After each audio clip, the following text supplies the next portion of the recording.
Vamos fazer nossos estudos para compreender entalpia e introduzir entalpia, considerando um gás. Esse gás está dentro de um cilindro e esse cilindro ele tem um volume variável. E como que é feito essa possibilidade de variação de volume? É feito pela presença de um êmbolo. Esse êmbolo pode variar. E todo esse meu sistema está sob pressão constante. Vamos considerar agora que o meu sistema receba energia na forma de calor. Como o volume do meu gás não está restrito a um valor específico, ele pode variar, ao fornecer calor ao meu sistema, o meu gás pode então se expandir. E parte dessa energia, na forma de calor, ele vai retornar nas vizinhanças na forma de trabalho. Por que na forma de trabalho? Uma vez que ele se expande contra uma pressão oposta, mesmo que constante, ele realiza trabalho. De forma que a variação de energia interna do meu sistema não é igual ao valor de calor do dQ que eu forneci ao sistema. É um valor menor. Então, para um processo a pressão constante, dP igual a zero, nós temos que a variação de energia interna, quando fornecido calor, ele é menor que dQ.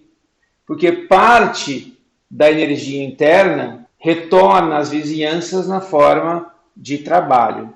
Essa característica no qual o calor fornecido, a pressão constante, não é exatamente a variação da energia interna, é o que vai nos introduzir a essa outra propriedade termodinâmica do sistema, que é a entalpia. Então vamos lá. Nós sabemos da primeira lei da termodinâmica que dU é igual a dQ mais dW.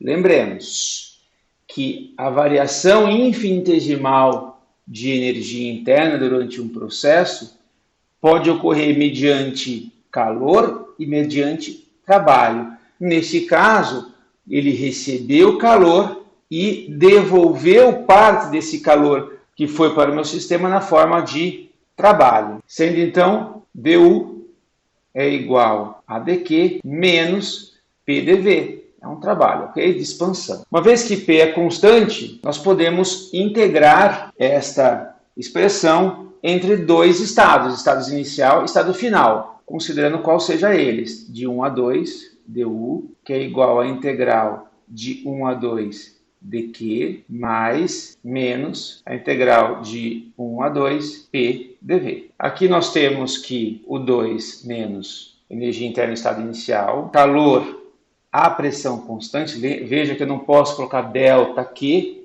eu coloco um Q considerando a característica do processo, que é a pressão constante, menos PV2 menos V1. Olha que interessante aqui, eu posso reestruturar e recompor essa expressão da seguinte maneira, vai ficar bastante interessante. Vou colocar o 2 menos PV2 menos PV1, que é igual a Q produzido a pressão constante. Olha que interessante aqui. Como pressão e volume depende apenas do estado que está no meu sistema, o produto PV, P vezes volume, também será função do estado do sistema.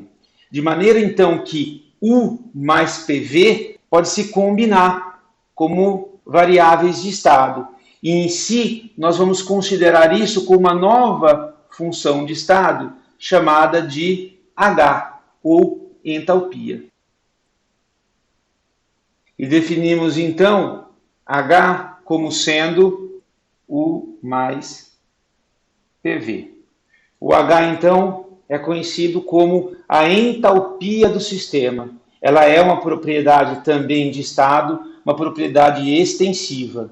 Olha que interessante que essa nova função de estado, ela mostra que num processo a pressão constante, o calor extraído das vizinhanças, ele é igual ao aumento de entalpia do sistema. Ou seja, eu tenho um dado que eu posso obter experimentalmente de maneira bastante simples. Nós sabemos o que significa calor, como determinar calor. Calor se relaciona diretamente com a temperatura e eu relaciono este dado experimental agora com uma função termodinâmica. De forma similar, uma mudança infinitesimal, nós temos que dH é igual a dQ na pressão constante. E uma vez que a entalpia ela é uma função de estado, dH é uma diferencial exata. E se nós escolhermos T e P como variáveis convenientes para desenvolver a entalpia,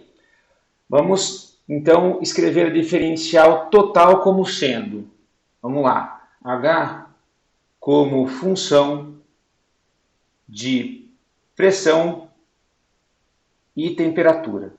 A diferencial total, então, nós escrevemos como dH é igual a dH dt na P, dt, mais dH dP na T, dP. Então, numa transformação à pressão constante, dP ele é igual a zero, de forma que esse termo aqui da expressão total, da diferencial total, ele tem um valor nulo, de maneira que resulta da expressão total para um processo à pressão constante de ΔH como sendo ΔH dt na P dt. Ou seja, a entalpia ela se relaciona diretamente com a variação de temperatura a partir de uma constante de proporcionalidade. E sabendo que dH é igual ao calor trocado à pressão constante, nós podemos escrever então como dH é igual a dQ, a pressão constante, que é igual a dH dt, dt na P. Essa expressão vocês já conhecem. O calor que se relaciona à variação de temperatura. Essa constante de proporcionalidade, agora escrito em função de dH dt, ela continua sendo a constante de proporcionalidade que nós demos o nome e que relaciona o calor com a temperatura. Esta é a constante, esta é a capacidade calorífica à pressão constante. Então, Cp vai se relacionar com a energia, unidade de energia que é a entalpia, e a sua temperatura, a pressão constante. Essa taxa de variação de energia com a temperatura, que nós damos o nome de capacidade calorífica, é uma derivada parcial que é muito importante, que tem uma quantidade que é possível de se mensurar, de se medir. Por essa razão, a gente pode escrever esse termo, como sendo Cp na expressão total de entalpia. Então, dH nós podemos escrever então como Cp dt. E para uma pressão e para uma mudança finita de estado entre duas temperaturas, nós integramos entre as duas temperaturas, 1 e 2. Então, ΔH será a integral entre T1 e T2 Cp dt. Em caso de Cp no intervalo de temperatura for constante, nós podemos tirar da integral e escrever ΔH como sendo Cp vezes ΔT.